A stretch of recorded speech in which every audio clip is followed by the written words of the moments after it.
먼저 중동 소식부터 살펴보겠습니다. 트럼프 대통령은 호르무즈 해협에서 유조선들이 빠져나오기 시작했다며 오는 19일 해협이 완전히 개방될 것이라고 밝혔습니다. 해협에서 통행료는 부과되지 않을 것이고 이란에 대한 제재 완화는 이란의 핵 관련 약속 이행에 상응해서 이루어질 거라고 말했는데요. 워싱턴 연결해 보겠습니다. 신정 특파원, 미국과 이란이 이미 종전 양해각서에 전자서명을 했다고요? 네, 트럼프 미국 대통령은 주요 7개국 정상회의를 계기로 열린 마크롱 프랑스 대통령과 회담에서 이란과의 종전 양해각서에 서명했다고 밝혔습니다. 전날 전자서명 방식으로 이뤄진 것으로 보입니다. 트럼프 대통령은 호르무즈 해협에서 유조선들이 빠져나오기 시작했다면서 공식 서명식이 열리는 오늘 19일 해협은 완전 개방될 거라고 말했습니다. 트럼프 대통령 발언 잠시 들어보겠습니다. I'm very happy to say it's signed, the deal's all signed, and the strait is already partially open. 호르무즈 해협 통행료와 관련해 트럼프 대통령은 약간의 논쟁이 있었다면서 통행료는 없을 것이라고 강조했습니다. 그러면서 한동안 심하게 막혀있던 석유 공급이 이제 원활해질 거라고 말했는데요. 이 발언도 들어보겠습니다. Because we have an agreement where it's going to be open, and it's toll-free. We had a little argument on that. It's toll-free. 트럼프 대통령은 이번 종전 합의의 성과 가운데 가장 중요한 건 이란이 핵무기를 갖지 못하게 되는 거라며 이란도 동의했다고 설명했습니다. 그러면서 이란에 대한 제재 완화는 이번 합의안에 포함되어 있지 않다며 이란의 고농축 우라늄 폐기 등에 상응해서 이루어질 거란 점도 확실했습니다. No, it doesn't. Well, they have to. It's really a behavioral thing. If they do what they're supposed to do, that starts taking effect. 미국 안팎에서 합의문이 공개되지 않는 데 대한 의구심도 제기되고 있는데요. 트럼프 대통령은 19일 서명식 이후 공개될 거라며 매우 강력한 문서인 만큼 공개되길 원한다고 말했습니다. 동맹국으로부터 어떤 지원을 원하느냐는 질문에는 큰 도움이 필요하진 않을 것 같다면서도 몇몇 국가에서 함정 한두 척을 해협에 배치하는 건 나쁘지 않은 생각이라고 덧붙였습니다. 스위스 제네바에서 열리는 서명식에 직접 참석할 거냐는 질문에는 참석할 수도 있고 안 할 수도 있다며 확답하지 않았습니다. 네, 그런데 양측의 메시지가 상반되게 나오는 게 적지가 않은데요. 미국도 호르무즈 해협 통행료 문제가 아직 해결되지 않은 상태라는 점은 인정을 한 거죠? 네, 제이디 벤스 미 부통령은 방송 인터뷰에서 호르무즈 해협이 장기적으로 통행료 부과 없이 개방되길 바란다며 향후 기술적 협상에서 풀어나갈 거라고 말했습니다. 양해각서에는 호르무즈 해협이 60일간 통행료 없이 개방된다고 명시돼 있어서 60일 이후에는 어떻게 할지를 두고 협상 과정에서 양측이 치열한 논쟁을 벌일 전망입니다. 벤스 부통령은 또 다른 쟁점인 동결자금 해제와 관련해선 트럼프 대통령의 원칙적인 입장과 비교해 다소 유화적인 메시지를 냈습니다. 이란의 핵 포기 이행에 상응해서 미국의 제재 완화 등 경제적 보상을 해줄 준비가 돼 있다는 점을 언급했는데요. 잠시 들어보겠습니다. If the Iranians are willing to give a long-term commitment, along with proper verification to giving up that nuclear weapon, we're willing to welcome them into the world economy, to lift some sanctions, and to turn over a new leaf in that relationship. 양해각서 합의 내용을 두고 양측의 입장차가 노출되면서 우려가 커지는 상황을 의식한 것으로 보입니다. 다만 미 당국자는 이스라엘의 레바논 철수는 MOU 합의 사항이 아니라고 밝혀 상황에 따라 양해각서 이행에 추가 변수로 작용할 것으로 전망됩니다. 지금까지 워싱턴에서 YTN 신윤정입니다. 하늘의 요새로 불리는 미군의 전략폭격기 B-52가 시험 비행 도중 추락해서 8명이 숨졌습니다. B-52는 생산된 지 70년 가까이 된 노후 기종으로 미군은 70조 원이 넘는 돈을 들여 대대적인 성능 개량 사업을 진행하고 있습니다. 보도에 유투권 기자입니다. 캘리포니아 모하비 사막 상공으로 검은 연기가 솟아오릅니다. 현지 시각 15일 오전 에드워즈 공군기지를 이륙한 B-52 한 대가 곧바로 추락했습니다. 폭격기의 잔해를 거의 확인할 수 없는 활주로엔 축구장 크기만한 그을음이 남았습니다.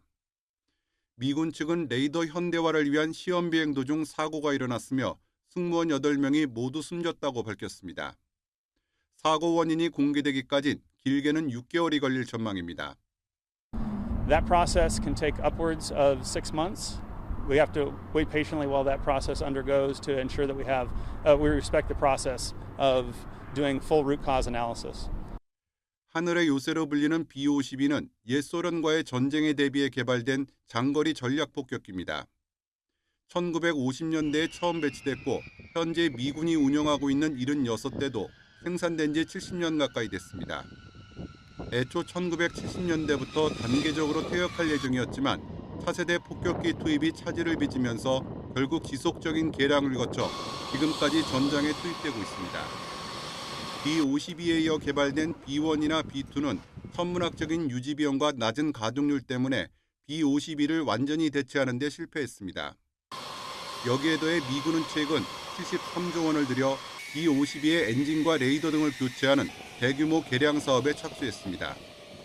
예정대로 사업이 마무리되면 B-52의 수명은 최소한 2050년대까지 연장됩니다. YTN 유튜관입니다.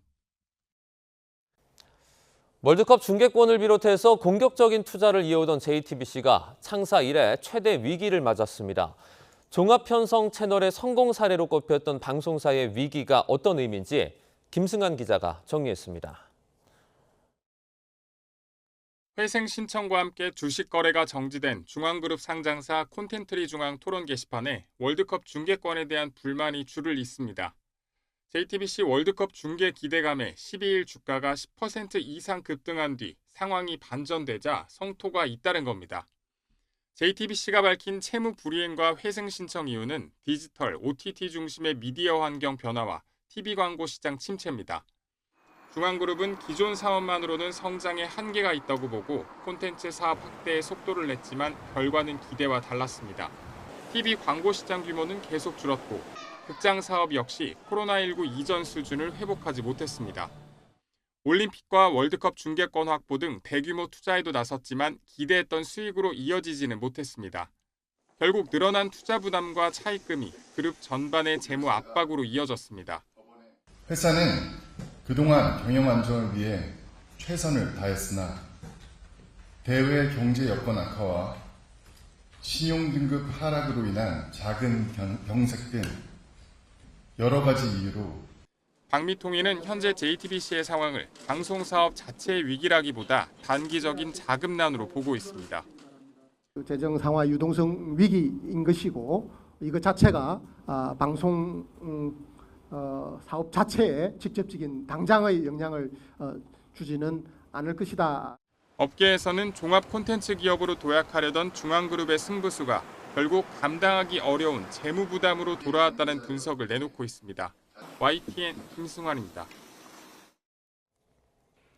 완전한 전쟁 종식까지는 변수가 여전히 많은 것으로 보입니다. 핵심 쟁점은 미국과 이란의 말이 상당히 다른데요. 성일광 서강대 유로메나 연구소 교수, 박원곤 이화여대 북한학과 교수와 함께 자세한 내용 알아보겠습니다. 어서 오십시오. 안녕하세요. 자, 일단 교수님께 먼저 질문을 드릴게요. 어제 미국에서 열렸던 큰 행사, 지금 뭐 비판적인 언론에서는 초대형 팔순잔치였다 이렇게 얘기를 하고 있는데 정치적 의도가 있지 않겠습니까? 예, 어떻게 보십니까? 뭐 당연히 매우 잘 하나의 만들어진 연출된 행사였다라고 판단이 되고요. 트럼프 대통령의 기본적인 지지층은 잘 알려진 것처럼 미국을 위대하게라고 하는 마가 그룹들입니다. 이 마가 그룹들한테 비춰지는 트럼프 대통령은 일종의 전사의 이미지가 있죠. 그러니까 기존에 자신들 마가의 그룹들이 여러 가지 삶이 어려운데 이 삶을 어려운 것을 잘 이해하고 그것을 대변해서 예를 들어서 뭐 백악관을 비롯해서 워싱턴의 기득권층을 대항해서 자신들을 위해서 트럼프 대통령이 싸워준다. 또 뭐 한국을 비롯해서 뭐 예를 들어서 대표적으로 미국의 대규모 무역 흑자를 보고 있는 국가들, 거기에는 뭐 당연히 중국도 포함되고 그런 국가들을 상대로 관세를 부과하는 형태로 해서 자신들의 이익을 채워준다. 이제 그런 이미지가 있거든요. 그것을 대변하는 것이 뭐 잘 알려진 것처럼 트럼프 대통령이 뭐 대통령이 되게 정치인이 되기 이전에도 이 미국의 프로레슬링 프로모터 역할을 했습니다. 그렇게 강력한 남성상을 대변하는 그런 모습을 통해서 자신들이 그렇게 소외된 층에 대한 그 자신이 그런 전사의 이미지를 보여주고 있다. 그래서 이번에도 여러 가지 이러한 상황으로 상황이 안 좋지 않습니까? 뭐 그런 상황에도 불구하고 이런 모습을 보여줌으로써 다시 한번 자신들의 지지층을 결집시키는 그런 아주 잘 구성된 하나의 연출이었다라고 판단이 됩니다. 예. 그런데 미국 민주당에서는 특히 강한 비판이 나오고 있는데 지금 어떤 합의나 이런 부분이 완전하게 끝나지도 않았으면서 생일에 맞춰서 급하게 발표부터 했다. 그래서 네. 이란에 끌려다녔다. 이런 비판을 하고 있더라고요. 어떻게 보십니까? 그래서 지금 뭐 민주당뿐만 아니라 공화당 내에서도 조금 불만 가지신 분들이 많이 있는 것 같아요. 왜냐하면 뭐 협상 내용이 아직 정확하게 14개 포인트가 공개는 되지 않았습니다. 근데 조만간 이제 공개를 한다고 하는데요. 일단 언론에 보도된 내용만을 보시면 좀 이란 측에 좀 많이 끌려간 거 아닌가. 기존의 트럼프 대통령이 얘기했던 것들을 많이 양보한 것 아닌가 이런 이제 비판들이 나오는 것들이 이제 뭐 호르무즈 해협도 그렇고요.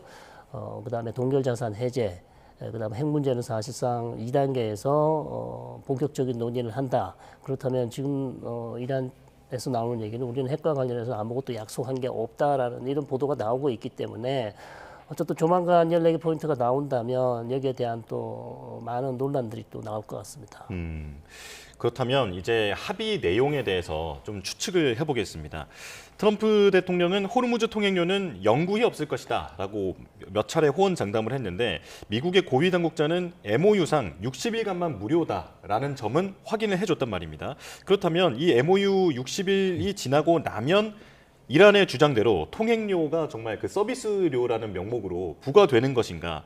이 부분 어떻게 전망하십니까? 그 이란의 반관형 타스니 통신 같은 경우에는 그렇다라고 얘기를 했죠. 그 의미는 이란과 오만이 공동으로 해협을 관리하면서 서비스를 일종의 서비스료를 받겠다라고 얘기를 하는데요. 이거 중요한 것은 돈을 받는 것도 의미가 있지만 여전히 호르무즈 해협을 이란이 관리하고 있다, 통제하고 있다라는 것을 보여주려고 하는 겁니다.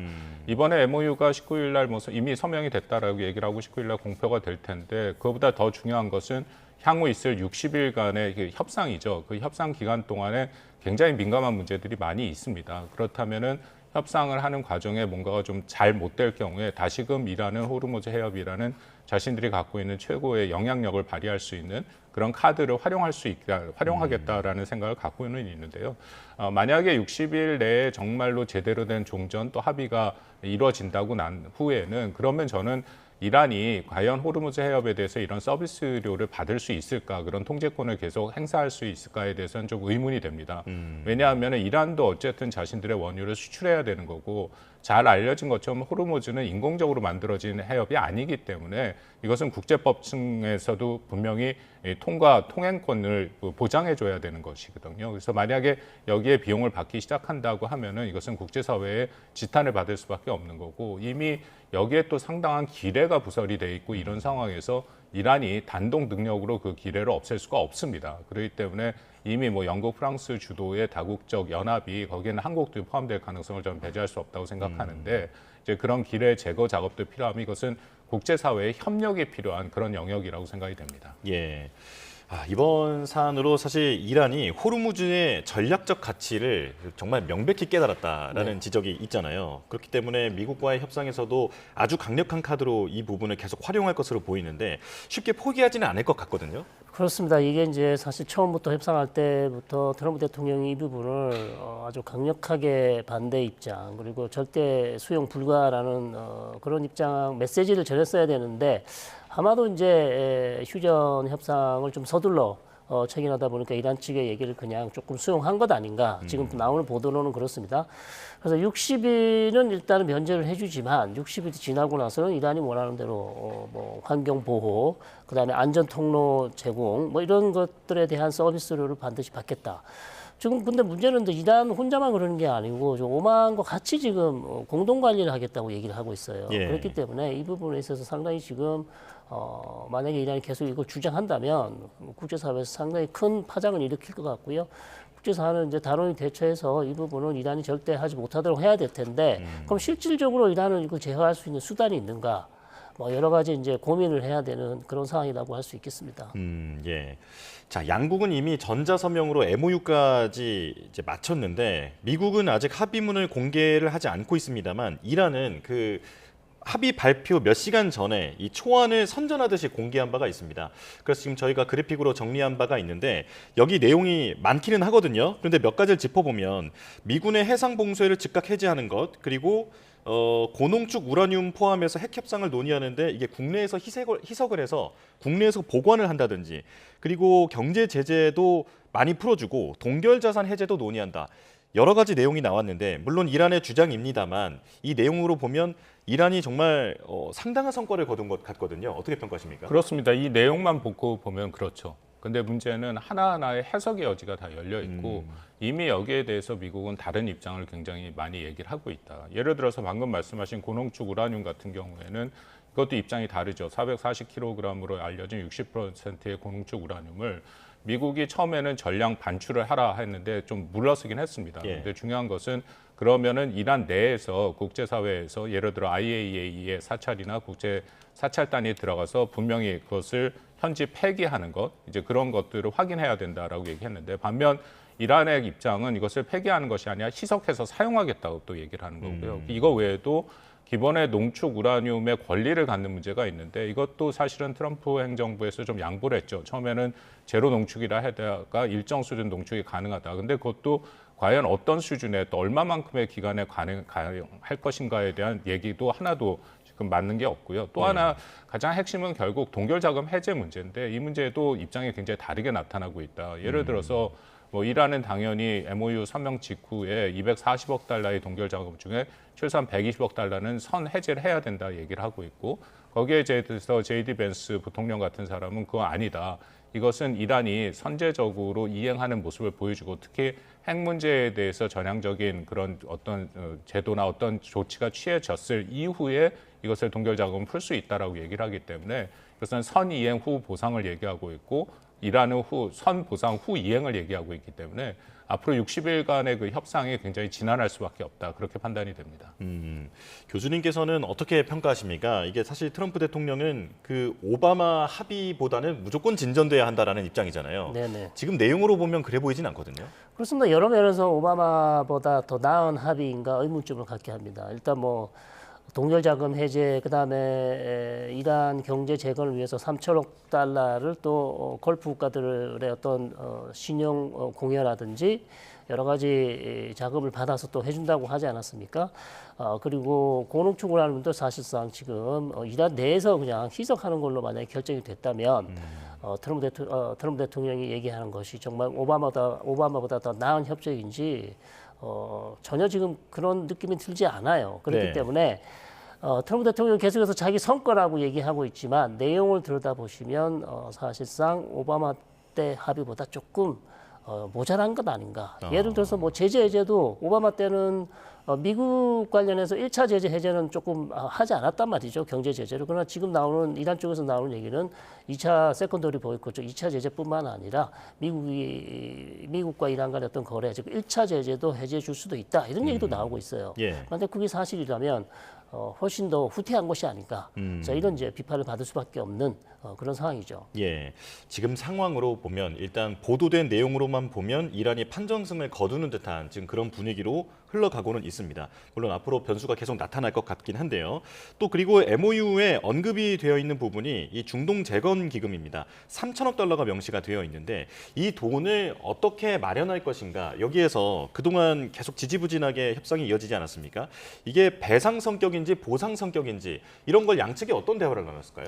3천억 달러의 재건 기금이라는 게 가장 비현실적이다. 그런 평가를 받고 있죠. 그러니까 이거 방금 말씀하신 것처럼 이란의 일종의 배상금으로 이걸 얘기하는 거고, 뭐 당연히 미국은 전쟁에서 자신들이 완전히 패배하지 않았는데 배상금을 주는 건 말도 안 된다 하면서 일종의 재건 기금으로 얘기를 했고, 또 미국은 여기서 분명한 입장을 얘기하는 게 3천억 달러의 미국이 내는 돈은 한 푼도 없다. 이것은 결국 걸프 국가들이 돈을 내야 된다라고 얘기하는데요. 우리가 봤듯이 걸프 국가들은 이란에 의해서 가장 피해를 많이 받습니다. 근데 그런 국가들은 그렇기 때문에 이란을 사실상 적으로 생각하고 있는데 재건 기금을 낼 가능성은 커 보이지 않는다라는 그런 문제고요. 또 하나는 현실성이 떨어진다고 말씀을 드린 게 2018년에도 이라크 IS 전쟁 때 걸프 국가들이 재건 기금을 그때 모았었는데 그때 한 100억 달러 정도가 모였거든요. 그럼 3천억 달러면 이게 30배나 되는 돈인데 과연 그것이 모일 수 있을까? 근데 다만 최근에 UAE의 사례가 좀 재미있는 것이 있는데 로이터 보도에 따르면 UAE가 이미 이란이 공격을 중단하는 그런 대가로 30억 달러를 전달했다라는 그런 보도가 나오고 있습니다. 그 이후에도 뭐 100억 달러에서 200억 달러까지 합의를 했다라고 얘기를 하고 있죠. 그래서 전반적으로 저는 재건기금을 걸프 국가들이 낼 가능성은 크지 않지만 만약 그 재금 기금을 모은다면은 이런 식으로 비밀 협상을 통해서 일정 수준 보존이 되지 않을까. 그 정도까지는 가능하려고 생각합니다.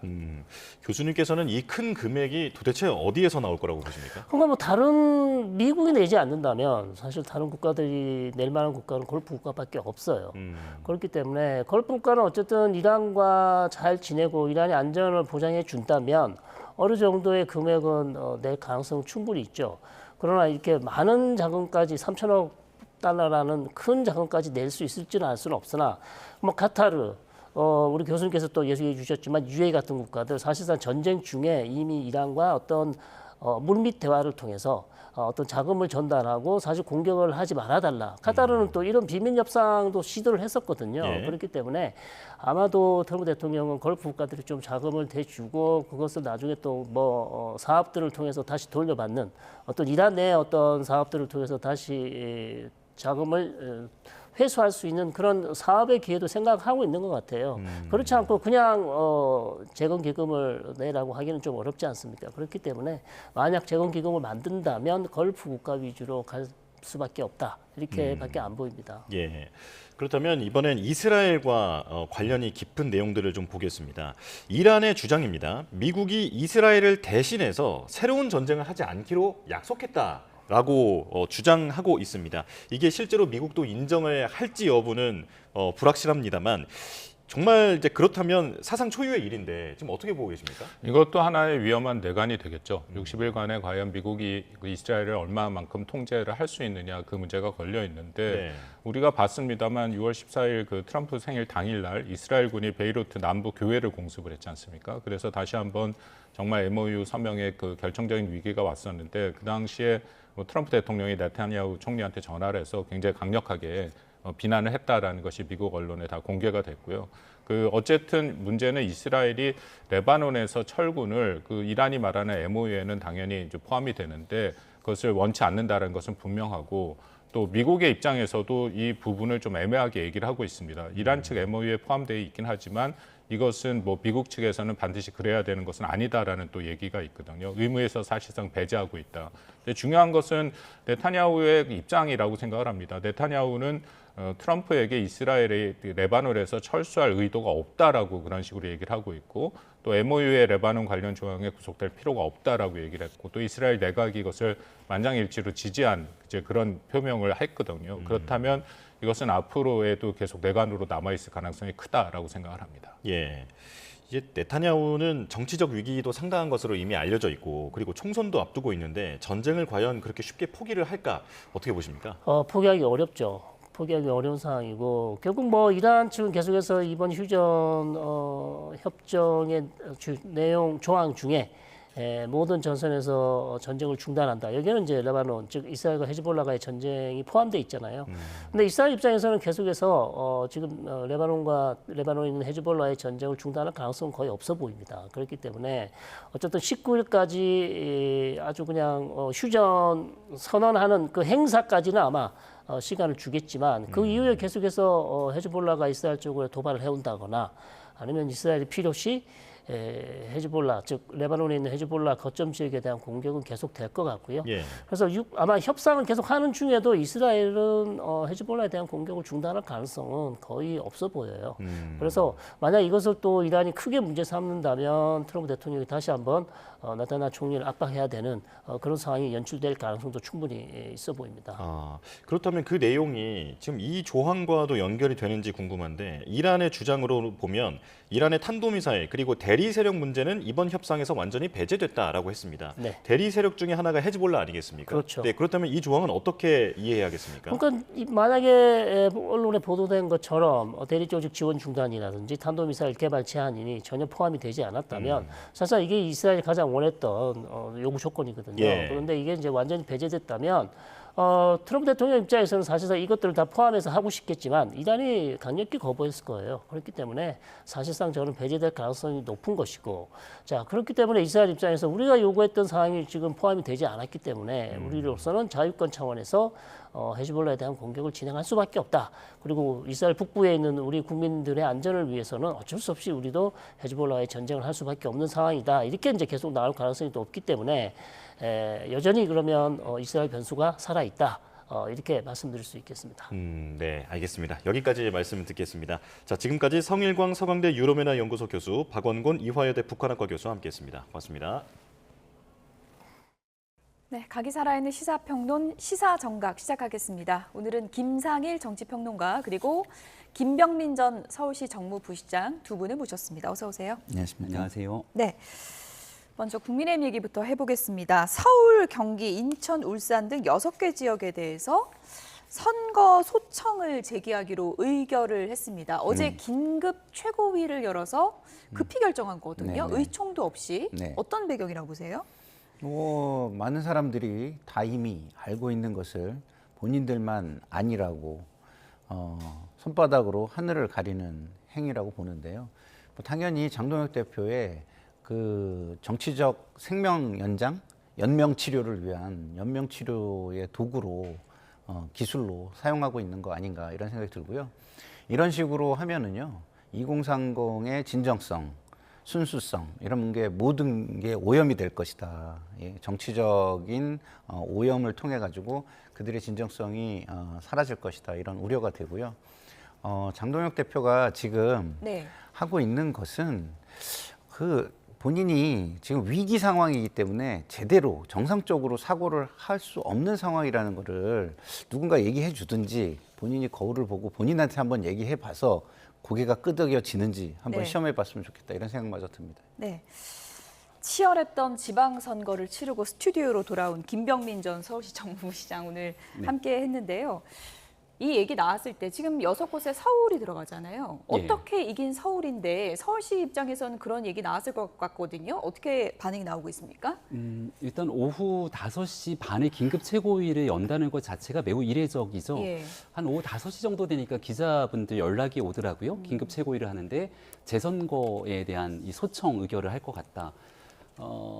기간으로 보면 17일까지, 그러니까 선거가 6월 3일에 선거가 있었고 2주 정도 되는 기간 동안 소청을 해야 되기 때문에 긴급 그 최고위를 열었다는 해석인데요. 날짜가 안 남았으니까 얼마 안 남았으니까. 그런데 오늘이 16일 아닙니까? 지금 이 시간에도 얼마든지 의원들과 당내 구성원들이 총회를 모이려면 오늘 자정까지도 충분히 차고도 남은 시간이 있는 거죠. 그리고 적어도 서울의 핵심 당사자인 서울시장에게 물어볼 수 있는 사안인데 그런 내용들을 다 차치한 채로 최고위가 일방적인 결정을 내려버립니다. 그러니까 두 가지로 해석할 수 있을 텐데 한 가지는 조금 전에 평론가님 말씀 주셨던 해석이 있을 거고요. 한 가지는 당내 구성원들이 총의를 모으는 과정을 거쳤다면 전면 재선거를 가자는 주장으로 의결이 가능했을까? 당내 구성원들 특히 원내에서도 이런 목소리 힘을 싣는 분들이 많지는 않은 거로 알고 있습니다. 지금 국민의힘이 제2야당으로 가야 될 길은 광장에서 터져나오고 있는 분출된 시민들의 목소리가 있어요. 선관위가 너무나 잘못했다. 그리고 이 문제를 반드시 바로잡아야 된다. 그걸 위해서 해야 되는 제도권 내 역할들이 있는데 그 제도권 내의 역할들을 방기한 채로 지금 오히려 상황을 더 혼란스럽게 만드는 일에 제2야당의 대표가 앞장서게 된 것이거든요. 그래서 이 당내 구성원들의 총의를 모으지 않고 일방적으로 진행하는 절차적 문제에 대해서 아마 강한 질타가 쏟아지지 않을까 생각합니다. 그 내용은 좀 확인을 해보셨습니까? 그러니까 서울시 같은 경우 보면은 문제가 되는 그 지역만 소청을 한 거예요? 아니면 서울시 전체를 지금 다시 하자는 거예요? 서울시에 대한 전체로 지금 얘기가 나오고 있는데 이 또한 굉장히 답답한 게요. 지금 정정식 원내대표가 하고 있는 얘기는 전면 재선거 주장이 아니다. 투표용지 부족 사태로 인해서 선거에 영향을 미친 부분을 따져보기 위한 소청이 진행되는 것이라고 얘기를 합니다. 근데 장동혁 대표는 뭐라고 하고 있죠? SNS에 전면 재선거 주장을 하고 있는 거잖아요. 그러니까 당내에서도 의견들이 엇갈리고 있는 상황들을 가지고 일방적인 최고위 의결을 했다는 것 자체가 당의 혼란스러운 상황을 그대로 보여주고 있다고 얘기할 수 있는 것이겠죠. 네. 이런 상황이 되다 보니까 오세훈 서울시장도 오늘 오전에 입장을 냈습니다. 함께 보시죠. 네, 장동혁 대표에 대해서 이런 메시지를 냈습니다. 온 당을 소모적인 재선거 주장으로 몰아가고 있다라고 비판을 했고요. 국민은 똑똑히 알고 있다. 진실규명을 위한 투쟁인지 아니면 자신의 흔들리는 정치적 입지를 지키기 위한 정략적 구호인지 알고 있다. 이런 입장이고요. 민주주의를 바로 세우겠다며 거리로 나온 2030 청년들의 순수한 열망이 특정 정치인의 정치적 생존을 위한 연료로 소비돼선 안 된다는 입장을 분명히 했습니다. 그리고 청년들은 누군가의 정치적 방패가 되기 위해서 광장에 나온 것이 아니다라는 입장을 밝혔습니다. 오세훈 서울시장 흠집 내려는 거 아니냐 이런 얘기가 당 안팎에서 제기가 되자 장동혁 대표도 입장을 냈습니다. 그런 의견은 매우 유감스럽게 생각한다면서 매일 올림픽공원에 가고 있다. 생각해보니 서울시장은 선거 소청 안 하는 게 좋을 것 같아서 저희가 뺐습니다. 이렇게 만약에 한다면 그분들 앞에 우리가 뭐가 되느냐 이렇게 반문을 했습니다. 장동혁 대표는 오늘도 올림픽공원으로 가고 있다. 이런 입장을 SNS에 올리기도 했는데 우리가 이겼다고 서울시 빼면 그건 공정성에 저해되는 게 아니냐 이런 입장이거든요. 아니 이게 정치권에서 공정성 여부를 따져가지고 하는 게 아니에요. 본인이 판사 출신인데 이건 사법적으로 하는 겁니다. 예. 근데 그걸 뻔히 알고 있으면서 이렇게 혹세 무민을 하는 것은 제가 볼 때는 굉장히 자신의 권력을 위해서 국민을 현혹하고 선동하는 아주 나쁜 행위라고 저는 생각을 해요. 자, 선거 소청을 하지 않는다고 방법이 없습니까? 선거 무효 소송이라는 게 있어요. 그렇기 때문에 지금은 진상 규명이 무엇보다 중요한 겁니다. 선거 소청을 했어요. 진상 규명이 제대로 안 된 상태에서 선관위가 내릴 수 있는 결론이 뭡니까? 당연히 기각이겠죠. 그러면은 어차피 또 대법원으로 가서 소송으로 사법적인 판단을 받는 겁니다. 그러면은 지금 상황에서 좀 기다려서 사법 판단을 받는 것도 굉장히 굉장히 합리적인 방법 중에 하나라고 볼 수 있고요. 굉장히 중요한 것은 뭐냐? 진상 규명이 되고 사회적 혼란을 막는 게 정치 지도자의 몫이다라고 저는 보는데 진상 규명에 오히려 막 열을 올리고 박차를 가하고 이렇게 하는 것이 그리고 2030 세대가 있으면 그런 과정에 참여를 시켜가지고 함께 정치적 동력을 만들어가는 것 이런 게 훨씬 좋은 것이지 본인이 지금 너무 큰 위기를 앞두고 제대로 사고할 수 있는 상태가 아니다라는 생각뿐이 안 듭니다. 사실은 장동혁 대표가 이렇게 일종의 버티게 들어갈 수 있었던 그 결과 중에 하나가 서울시장이 이제 국민의힘이 이제 승리를 거두면서 좀 버틸 수 있는 근간이 됐는데 오세훈 시장 입장에서는 뭐 하는 거지? 나 흔들려는 건가? 이렇게 생각할 수밖에 없는 또 배경이 될 것 같아요. 어떻게 보십니까? 네, 굳이 뭐 서울시장을 흔들다는 생각보다도 앞서 말씀드렸던 것처럼 이 선관위 투표용지 부족과 총체적인 선거 관리 문제가 국민적 여론의 질타를 맞고 있고 도마 위에 올랐습니다. 근본적인 문제를 해결하는 게 우선 아니겠습니까? 소모적인 논쟁을 갖지 말자 이렇게 얘기를 한 이유는 아마 방송에 나오는 모든 전문가들이 하나같이 얘기를 할 거예요. 서울시장 선거의 투표 차이가 6만 표가 넘었고 투표용지 부족 사태에 발견된 투표구의 모든 내용들을 다 한쪽 표를 몰더라도 이 결과를 뒤바뀌지 않는다. 만약 그런 내용들의 결과가 뒤바뀔 정도의 엄청난 상황을 가져오게 됐으면 민주당이 가만히 있었겠습니까? 그러니까 결과적으로 재선거를 주장하는 청년들의 목소리는 내가 잃어버린 참정권 회복을 위한 원론적인 메시지를 내고 있는 거죠. 바깥에 광장의 목소리가 모이면 제도권 내에 있는 사람들은 이 문제를 어떻게 원인을 밝히고 여기에 대한 책임자를 처벌하고 그 다음에 선관위가 갖고 있는 구조적인 문제를 개혁할 것인가에 대해 집중해야 되는데 이 모든 일들의 제도권의 이름 방기한 채로 광장에 나가서 외치는 당대표의 목소리를 귀결되게 되는 거거든요. 그러니까 이런 일들에 대한 아쉬움과 안타까움을 피력한다라는 거고요. 결과적으로 한 가지만 말씀을 꼭 드리고 싶은 건 제1야당이 관철해야 되는 게 뭐겠습니까? 선관위의 구조적인 문제를 반드시 원인을 밝히기 위한 특검을 만들어야 되거든요. 그 특검을 관철시키기 위한 노력은 온데간데 없이 재선거 주장에 대한 소청을 하게 되니까 모든 뉴스와 정치권의 동력이 다른 쪽으로 빨려가고 있다는 것이죠. 오세훈 시장이 오늘 상당히 좀 강도 높은 그런 글을 올렸는데 일각에서는 오세훈 시장이 이번 지방선거 이후에 메시가 상당히 좀 이전과는 다르게 선명해졌다. 뭐 이런 또 분석도 하더라고요. 정치인들은 모든 자신들의 정치적인 방향성과 명분을 선거를 통해서 확인하는 것입니다. 선거를 통해서 국민들이 확인을 해줬잖아요. 지금 우리가 가고 있는 노선, 방향이 맞다라는 것을 확인받은 겁니다. 그럼 당연히 더 자신감이 붙게 마련이고 자신감이 있는 메시지가 나올 수밖에 없는 거죠. 지금 국민의힘의 선거 결과가 좀 좋은 결과가 있었다고 한다면 그게 장동혁 대표 때문입니까? 아니죠. 오세훈, 한동훈, 유이동 같은 사람들이 새로운 보수의 흐름을 만들어낼 수 있겠구나라는 희망이 있었고 선거운동도 그렇게 했고요. 그렇죠. 그 희망 속에서 이렇게 우리가 노선을 정해주면 이들을 중심으로 해서 그 길을 같이 갈 수 있겠구나라는 보수의 결집이 있었고 거기에 중도의 응원이 있었던 거 아니겠습니까? 예. 그런 것들을 만약에 장동혁 대표가 나 때문이야 이러면은 이 결집하고 응원했던 사람들은 어떻게 되겠습니까? 다시 등을 돌리는 상황이 되겠죠. 그런 것을 알고 있는 모든 사람들이 지금 장동혁 대표에게 지금 틀려 맞지 않아 이런 방향으로 얘기하는 건 본인만을 위한 거야 라고 예. 계속 얘기를 하고 있는 겁니다. 단 어떻게 버틸 수 있는 것이냐 예. 제도가 버틸 수 있는 구실을 주고 있을 뿐입니다. 정치적으로는 사실상 끝난 거예요. 예? 식물 리더십이라고 오세훈 시장께서 표현하셨던 때 100% 동의할 수 있는 상황이다 이렇게 보입니다. 네. 그런데 이제 시점을 보면 양양자 최고위원이 어제 좀비라는 단어를 이제 얘기를 했고, 그리고 이제 의원총회도 예정돼 있는 상황이고, 장동혁 대표에 대한 사퇴 압박이 거세지고 있는 상황에서 오세훈 시장이 오늘 이런 글을 올린 건 좀 지도부 퇴진론에 힘을 좀 싣겠다 이런 의중이라고 봐도 되겠습니까?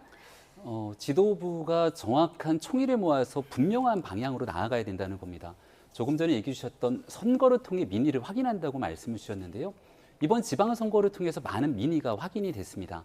결정적으로 장동혁 대표와 지도부가 지난날 끌고 왔던 당의 방향이 시민의 눈높이와 선택에 맞지 않다는 것은 이번 지방선거 결과를 통해서 분명하게 드러난 사실이겠죠. 예. 장동혁 대표와 가장 선명하게 대립각에 섰던 곳이 어디입니까?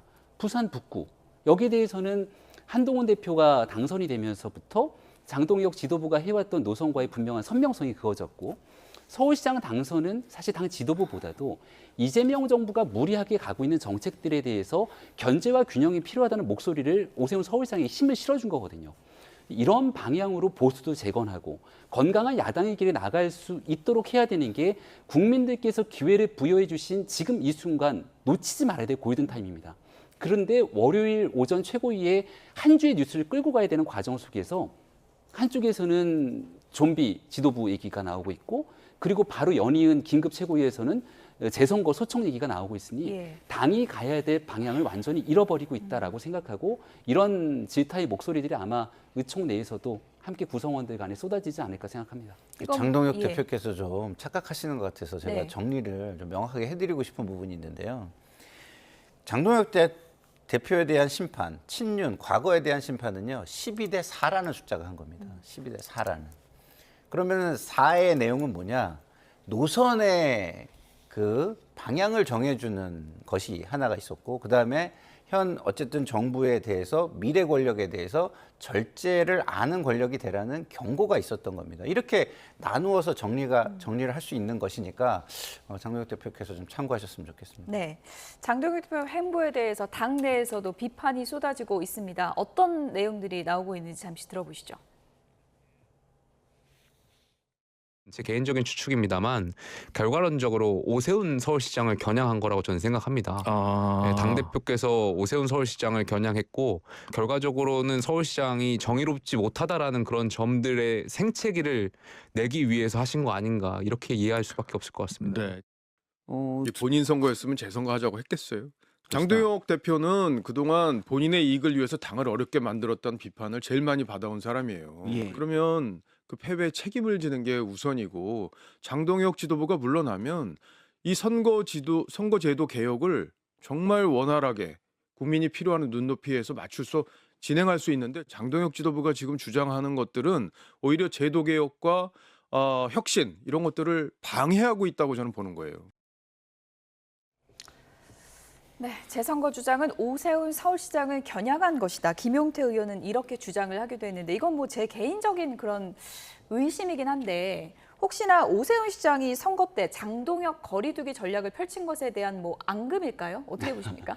그렇게 개인적인 사감을 가지고 정치하실 분은 아니라고 생각을 합니다.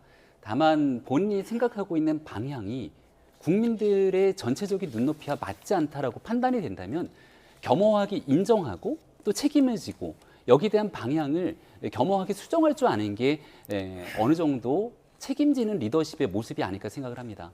근데 장동혁 대표의 현재 상황의 모습을 보면 지나간 일들에 대한 잘못을 인정하는 모습을 잘 보기가 어려운 것 같아요. 그러니까 드러나 있는 모든 상황들을 가지고 나는 책임이 없고 이 상황들을 꿰어 맞추기식 해석을 하다 보니까 결과적으로 저런 비판에 직면하는 것이 아닌가 생각을 합니다. 그래서 장동혁 대표에게 남은 시간이 그렇게 많지가 않거든요. 만약에 지도부의 직을 그대로 만약 변화 없이 가져간다 하더라도 내년 여름이면은 그 직을 내려놓게 돼 있어요. 그리고 나서 장동혁 대표의 미래에 대해서는 사실 뚜렷하게 남은 게 없다는 것이 중론일 거라고 봅니다. 남은 기간 동안 장동혁 대표가 정치에 대한 진정성을 가지고 좀 가고 싶다면 어디서부터 무엇이 잘못됐는지에 대한 진정한 반성이 좀 있어야 되거든요. 지금 이 순간 지방선거 잘못에 대한 백서를 비롯해서 해야 되는 일들은 다 방기한 채 엉뚱한 일에 너무 힘을 빼다 보면 이런 여러 가지 해석들이 난무할 수밖에 없다고 생각합니다. 내년 여름이면 많이 남은 것 같은데 그때까지 좀 지속될지는 좀 봐야 될 것 같고요. 장동혁 대표가 이제 글을 올린 게 올림픽공원으로 간다.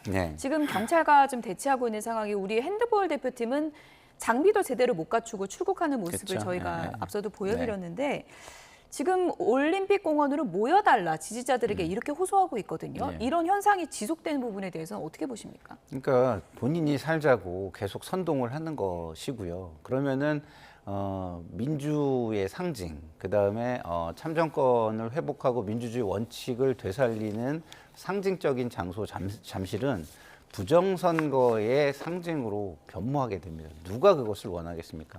2030이 원하겠습니까? 잠실 시민들이 원하겠습니까? 누구도 원하지 않고 부정선거론자와 부정선거론자의 힘으로 당직을 당대표직을 지키려는 장동혁 많이 이득을 보는 상황이 될 것입니다. 지금 현장 그림이 나가고 있는 건가요? 지금 올림픽공원 상황이라고 합니다. 현장 화면 지금 보고 계신데요. 장동혁 대표가 지금 올림픽공원 도착해서 지금 있는 거 김민수 최고위원 모습도 좀 보이는 것 같고요. 근데 저기에서 뭘 할 수 있겠어요? 경찰이 무슨 불법을 저지르고 있습니까? 그 사람이 다른 사람, 타인의 기본적 권한을 침해하는 거를 막겠다고 간 것입니다. 그런 행위를 막겠다고 간 거예요. 그게 지금 판사 출신이 그러면은 거기에 다른 사람의 권리를 침해하라. 그거를 지원하기 위해서 저 자리를 간다는 얘기입니까? 말도 안 되는 얘기죠. 그리고 경찰의 행위가 과도하지 않은 한 저런 행위는 제가 볼 때는 정말 공당으로서는 할 수 없는 행위다 이런 생각이 들고요. 그리고 공권력이 자신감을 가지고 본인들이 당당하다면 본인들이 지켜야 될 시민들의 권리를 당당하게 지켜주는 것이 중요하다라는 말씀을 드리고 싶습니다. 국민의힘이 갖고 있는 의석이 사실은 크지 않잖아요. 할 수 있는 일이 많지 않다고 판단할지 모르겠습니다만은 제일 중요한 건 의석의 힘이 아니라 여론의 힘입니다. 그러니까 장동혁 대표가 여론적 지지를 바탕으로 만약에 제1야당 대표로서 선관위 사태 문제에 대해서 반드시 특검을 해야 된다. 계속해서 압박하고 밀어붙였다면 민주당도 상당히 곤란한 위치에 처했을지 모른다고 생각합니다. 그러니까 장동혁 대표가 있어야 될 공간은 지금 밖에 있는 장외, 광장의 공간이 아니라 국회의원이잖아요. 당을 대표하고 있는 제1야당의 대표입니다. 제도권 정치 내에서 본인이 할 수 있는 문제들을 바로잡을 수 있을 때 국민의힘이 의석은 적지만 뭔가 국민을 대신해서 일을 해주는 거라고 생각하고 있겠죠. 장동혁 대표가 아니더라도 광장의 목소리를 수렴하고 또 저 자리에 있을 수 있는 사람들은 누구에게나 가능할 텐데 지금 본인 스스로 제1야당 대표가 서 있어야 될 자리가 어디인지를 혼란스럽게 만들고 있는 한 단면을 저 장면을 통해서 우리는 알 수 있다고 생각합니다. 대표직을 지키기 위한 행보다 이런 비판이 각 안팎에서 나오고 있는데 이번 주 국민의힘 의원총회에서 어떤 의견들이 모일지 좀 지켜보도록 하겠습니다. 민주당도 마찬가지로 대표의 행보에 시선이 쏠리고 있습니다. 정청래 민주당 대표가 이재명 대통령과의 거리를 좁히기 위해서 안간힘을 쓰고 있는 그런 상황입니다. 관련 영상 보시죠.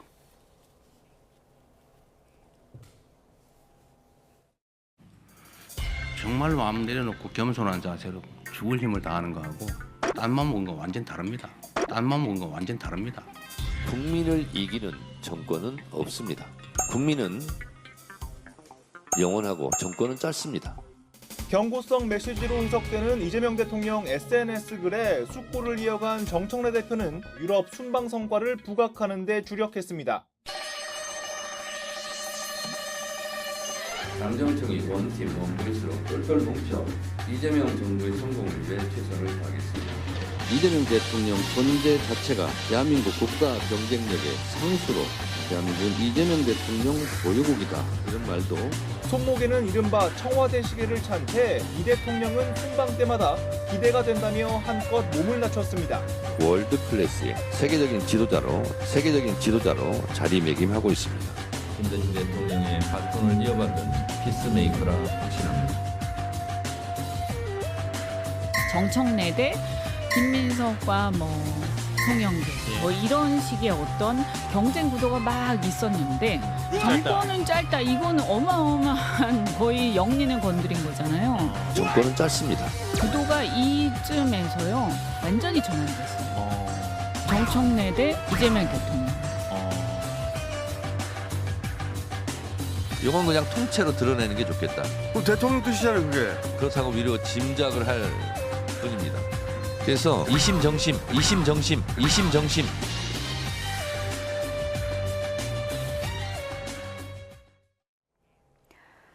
네, 거리 좁히기에 안간힘을 쓰고 있는 정청래 대표의 최근 발언들을 저희가 좀 영상을 통해서 모아봤습니다. 이재명 대통령은 월드클래스다. 그리고 피스메이커다.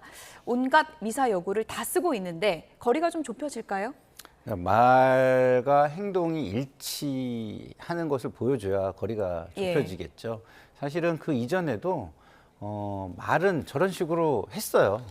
근데 이제 행동이 대통령의 국정 어젠다를 중심에 두는 게 아니라 당과 당신의 어젠다를 자꾸 세팅하려고 하는 그런 모습이었기 때문에 그러면 이렇게 정권 초에 대통령을 이렇게 가려도 돼, 당이?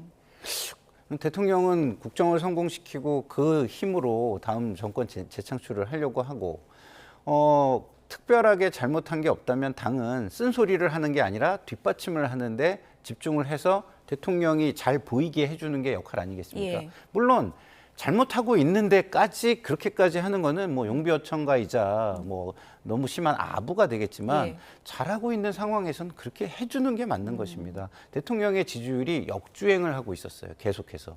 근데 지금 지방선거로 인해서 그마저 지금 꺾이고 있습니다. 왜 그렇게 됐습니까? 그 책임이 대통령에게도 있다 이렇게 얘기하지만 아무리 있다 그래도 제가 볼 때는 당이 선거에 책임을 지고 전략을 짜고 그리고 대통령에게 전략에 대해서 물밑으로 소통도 할 수 있고 모든 게 있기 때문에 결국 더 많은 책임,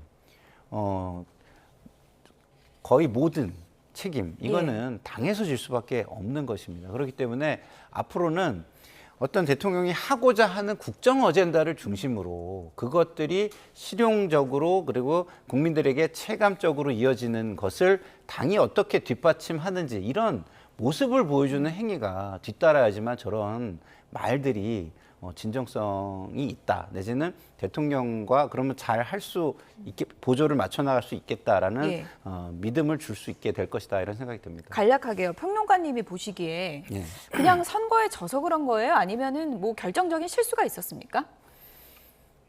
좀 아까 이은주 의원이 얘기했잖아요. 정권은 짧다. 그 말.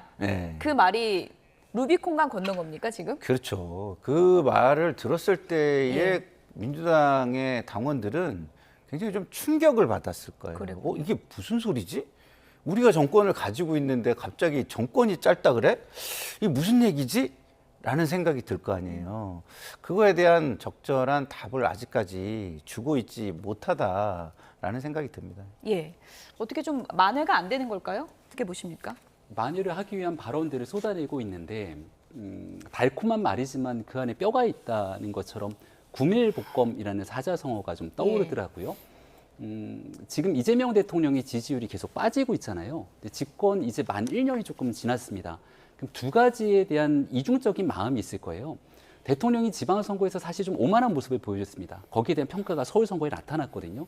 이 상태로 일방 독주를 하게 됐을 경우에 만약에 총선까지 악영향을 미칠 수 있는 거고요. 근데 1년밖에 안 된 상황에서 당청 갈등이 세게 벌어지면서 분열각들이 생기게 된다면 오히려 대통령이 조기 레임덕이 여당에게 어떤 도움이 될 것인가에 대한 분열에 걱정을 하게 되는 당원들이 많을 수 있겠죠. 그래서 그런 당원들의 걱정을 좀 어느 정도 다독여주면서도 자체적으로 견제할 수 있는 힘을 가지게 되는 게 정청래 대표가 가야 될 길인 것 같은데 정치가 참 어려운 상황입니다. 하지만 정청래 대표가 지금 내놓고 있는 저 달콤한 말들이 그대로 쭉 이어가기에는 이미 선거를 앞두고 가야 될 길이 너무 선명하기 때문에 결국은 다시 이 전당대회 앞에서는 본인이 가야 될 길들에 대한 선명성이 강화될 수밖에 없을 거라고 생각합니다. 후퇴는 없을 것이다.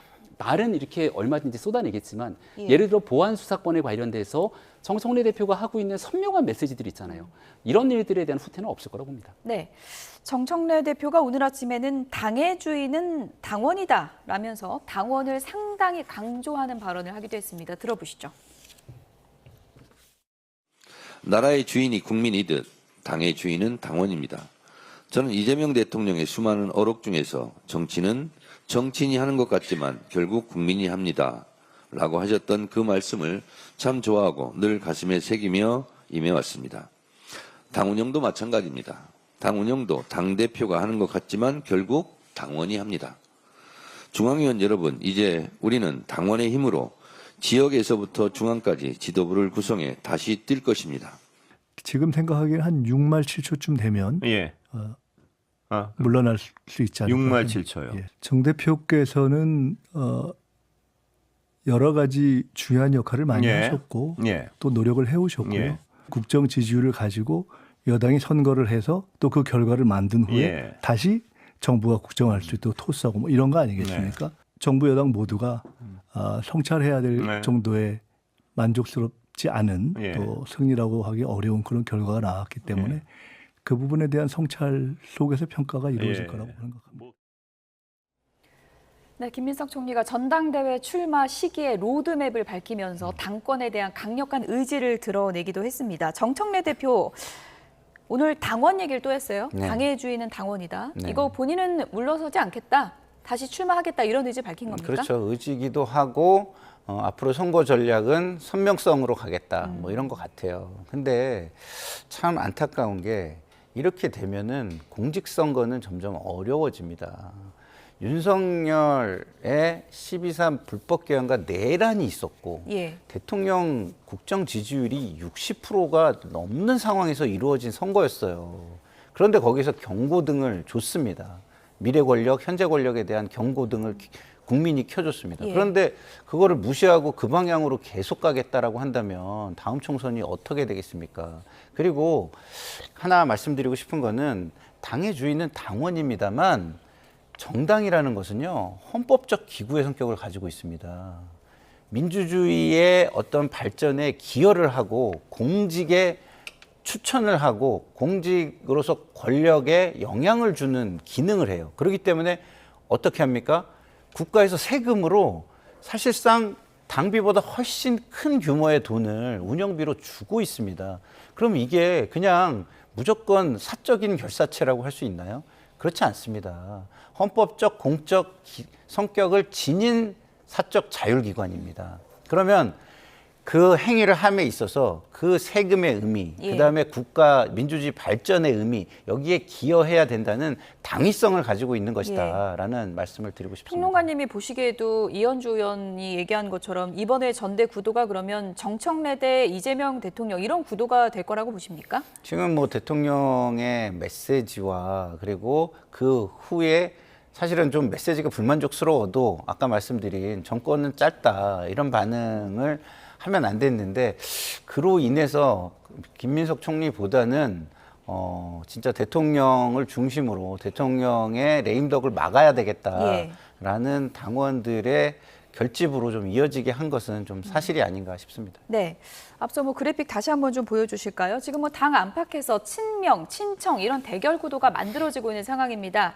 이현주 의원이 이제 정청래 대표의 정권은 짧다 발언에 대해서 강력하게 이제 비판을 하자 한민수 의원은 친명, 친청은 언론의 갈라치기 프레임이다. 정청래 대표는 대통령 순방 이후에 거취를 표명할 것 같다 이런 얘기를 했고요. 또 커뮤니티 간의 그런 여론 다툼도 있습니다. 세명인의 마을에서는 정청래 당대표 사퇴 촉구, 연임 불출마 및 당원 주권 회복을 위한 범국민 서명운동이 벌어지고 있고요. 딴지일보 게시판은 다른 얘기입니다. 지방선거에서 이재명 대통령이 픽한 사람이 떨어진 거 아니냐. 이재명 대통령이 존중해야 할 사람은 정청래 대표다. 뭐 이런 얘기들이 나오고 있습니다. 이렇게 치열하게 갈리면 어떻게 되나요? 결국은 뭐 대통령 의사가 가장 뭐 중요하게 작용할까요? 현직 국회의원들의 의사가 훨씬 중요하지 않을까요? 그럴까요? 대통령의 의사도 중요하겠지만 결국은 당원들이 상당수를 차지하고 있는 사람들과 또 그 안에서 주도적인 역할을 하고 있는 사람들의 목소리들이 중요할 텐데 총선이 2년이 채 남지 않았습니다. 아마 현명하게 판단하고 있는 사람들은 고민을 하겠죠. 이재명 대통령의 얼굴로 총선을 치를 것인가 아니면 민주당의 얼굴로 선거를 치를 것인가. 이 둘간에서 전당대회의 결론이 좀 나지 않을까 싶어요. 사실 지난 서울시장 선거를 생각해 보면 저희는 정청래 대표와의 대결이 아니라 서울시장 선거는 정원호 후보와의 대결이 아니라 이재명 대통령과의 대결이었습니다. 왜냐하면 서울의 상당수를 차지하는 건 부동산 민심이었거든요. 그 부동산 민심에 대해서 끝까지 정부는 이 내용들에 대한 철회, 수정, 변경을 하지 않았고 선거가 끝나고 나서도 신년 기자회견하면서 나왔던 목소리들을 보게 되면 부동산에 대해서는 잘못된 게 없다는 메시지를 국토부 장관까지 연이 내고 있지 않습니까? 그럼 이런 상태로 내년도, 후년도에 있게 되는 총선을 치러낼 수 있을 것인가에 대한 고민이 있을 거고요. 만약에 이재명 정부의 현 상황이 아니라 민주당에서 자생적으로 민주당이 갖고 있는 힘으로 만약 가겠다는 에너지가 응축하게 된다면 또 다른 결론들이 나올 수 있기 때문에 전당대회는 단순히 친명, 친청 간의 갈등이 아니라 총선을 앞두고 펼쳐지게 되는 당원들이 굉장히 복잡한 계산에 따라서 진행될 것이다라고 생각합니다. 네. 아까 제가 말씀을 드리면 그런 모든 것들도 당에서 이슈 관리를 하는 거예요. 그 대통령이 뭐 메시지를 냈다 하더라도 당이 선거가 있으니까 그런 것들을 충분히 자중하게 할 수가 있고요. 그다음에 당이 그 방향을 틀 수가 있습니다. 정원호 후보도 정책 공약 발표나 이런 걸 통해 가지고 그런 거에 사실상 방향을 어느 정도 틀 수 있는 그런 게 있습니다. 대통령이 서울은 특수한 지역이니까 정원호 후보의 의견을 신중하게 고려해 보겠다 이런 메시지도 낼 수가 있는 거예요. 그 얘기는 뭐냐? 결국 선거는 그 상당 부분은 대부분은 정당이 책임을 지는 구도하에서 치러지는 것이다라는 말씀을 다시 한번 드립니다. 네, 김상일 정치평론가, 김병민 전 서울시 정무부시장 두 분이었습니다.